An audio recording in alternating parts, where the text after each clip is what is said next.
न करो। बहुत अमृतमय वचन है। उपासक, वाद विवाद मत करो।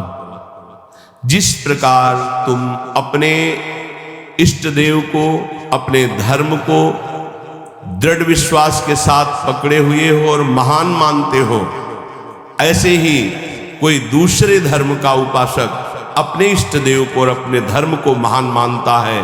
इसलिए तुम अपने धर्म को महान करके दूसरे को नीचा दिखाने वाला वाद विवाद मत करो। कितना सुलझा हुआ स्वरूप महापुरुषों का। केवल वाद विवाद से तुम अपने धर्म और इष्ट देव को खो दोगे। दूसरे धर्म की निंदा करके, दूसरे के इष्ट देव की अवहेलना करके तुम अपने इष्ट देव और धर्म को खो दोगे। क्योंकि परमात्मा एक है और वही सब धर्मों का धर्म गुरु है, वही सब धर्मों का इष्ट है। एक बार एक महात्मा किसी नगर में से होकर जा रहे थे। संयोगवशात एक दुष्ट आदमी सामने से आया और वो क्रोधित होकर पीटने लगा। बहुत मारा महात्मा, मूर्छित हो गए महात्मा, इतना मारा। बहुत दुष्ट स्वभाव के भी हो। वो जमीन पर गिर गए। मारने वाला चला गया। कुछ श्रद्धालु आए, उनकी बड़ी सेवा की। जब होश में आए तब पूछा, महात्मा जी किसने मारा आपको? बोले जिसने सेवा की उसी ने मारा है। जिसने सेवा की? वो कहा महाराज आप तो मूर्छित थे, हम लोगों ने तो सेवा की है। बोले बस जिसने सेवा की उसी ने मारा, दूसरा नहीं मार सकता। महात्मा जी ने कहा जिसने मुझे पीटा वही सेवा कर रहा है, जो सेवा कर रहे हैं इन्होंने ही पीटा है। वो तो बड़े घबरा गए कि महात्मा पागल है क्या। तब उनके शिष्य ने जब सुना तो वो आए वहां दौड़कर। लोगों ने कहा आपके गुरुजी पागल है क्या? तो बोले नहीं, आप नहीं समझ पा रहे। जिस परमात्मा ने वो रूप रख करके पीटा, उसी परमात्मा ने आप लोगों को प्रेरित करके आप लोगों के रूप में सेवा की। हमारे गुरुदेव का मतलब ये है। भाव ये, आपके साथ जो निंदा अपमान तिरस्कार कर रहा है वो आपका आराध्य देव दूसरा नहीं है, वही आराध्य देव है। तुम्हारे किसी कर्म का मार्जन कर रहा है, ध्यान रखना। अब आगे बिल्कुल सुलझी हुई एक एक बात है। सच है कि उस दुष्ट में भी परमात्मा है। सच है कि व्याघ्र में भी परमात्मा है। पर हम महात्मा को तो गले लगा सकते हैं, लेकिन व्याघ्र को, सिंह को गले नहीं लगा सकते। ऐसे ही हम मानते हैं कि दुष्ट में परमात्मा है, पर दुष्ट पुरुष में विद्यमान परमात्मा को केवल भाव द्वारा प्रणाम करके उससे संभाषण और संग कदापि उचित नहीं है। जैसे सर्प में भी परमात्मा है, सिंह में भी परमात्मा है, तो उसे गले नहीं लगाने लगा।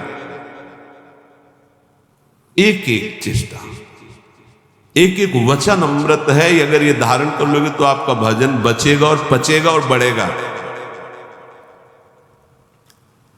एक किसान खेत में दिन भर पानी भरता रहा। जब सायंकाल हुआ तो उसमें पानी एक चुल्लू भी नहीं टिका। वो बहुत परेशान हो गया। मेड़ ज्यों की त्यों सब ठीक थी। फिर उसने देखा तो चूहों ने छेद कर रखा था जगह जगह, कई जगह मेड़ में। वो छेद से बाहर जा रहा था। उपासक समझे, पूरा जीवन साधना करते हो जाता है, लेकिन साधन संपत्ति एक चुल्लू भी नहीं बचती। किनकी? जिनके इंद्री रूपी चूहों ने छेद कर दिया है हृदय रूपी घर में। क्या? कभी ये भोग, कभी वो भोग, कभी वो भोग। जो अपनी इंद्रियों को भोगों के संयोग में मनोरंजन करते हैं और साधना भी करते हैं, तो पूरे जीवन की शाम हो जाती, पर उनके हृदय रूपी खेत में एक चुल्लू भी साधन नहीं बचता, सब छीन हो जाता है। रामकृष्ण देव परमहंस जी कह रहे हैं, जब उपासक इंद्रियों के बिलों को बंद कर देता है, फिर कीर्ति की इच्छा उसके अंदर जागृत होती है, तो ये मेड़ टूट जाना होता है। अगर मेड़ टूट गई तो भी बड़ी जल्दी धारा बाहर निकल जाएगी खेत से जल की।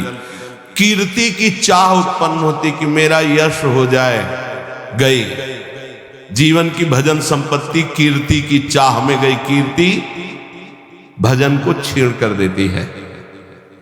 यदि आपके अंदर चाह नहीं हो, इष्ट के द्वारा कीर्ति होती, जैसे सेवक जी महाराज कह रहे हैं जय जय श्री हरिवंश नाम गुण गाई है, उसके लिए कहा कि बिस्तरे सब जग विमल कीरति साधु संगति। विमल कीरति वो उसके भजन का नाश करने वाली नहीं होगी, क्योंकि इष्ट के द्वारा होती है। कीर्ति की चाह मानो उस किसान की मेड़ टूट जाना है, अर्थात उस साधक का बांध टूट जाना है साधना का। अब उसके आगे उपाधियां लगनी शुरू हो जाती है। ये बड़ा उपद्रव है उपाधियां, सरकार, भगवान, अवतार, न जाने क्या क्या।